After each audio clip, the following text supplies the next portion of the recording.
महाप्रभु दर्शन कले बालीगुड़ा विधायक प्रार्थी चक्रमणि कहर बीजेडी पक्षर बालीगुड़ा विधानसभा आसन पर प्रार्थी घोषणा पर पुरी आसी महाप्रभु दर्शन करिसेंती। द्वितीय थर पर दल तांको प्रार्थी करिथिबारु मुख्यमंत्री बीजेडी नेता भिखे पांड्यान एवं कंधमाल सांसद डॉक्टर अच्युत सामंत को धन्यवाद देइछंती।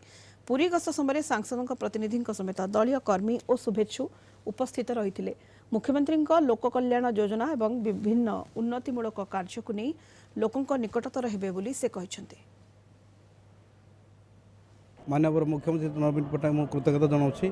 तो सहित माननीय सांसद एवं पर्यवेक्षक एवं पांड्यान सार तो सहित बबी सार एवं समस्त मोर टुना दास प्रमोद साहू मनोज सावत समस्त मो निश्चित आउ थे प्रभु जगन्नाथ तरफ कृतज्ञता अर्पण करुँची।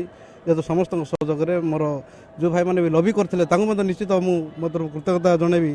जेहेतु समस्त सहयोग कामना करी जे प्रभु जगन्नाथ समस्त भल रखु एवं निर्वाचन को निश्चित सफल करने शुभकामना करुँच।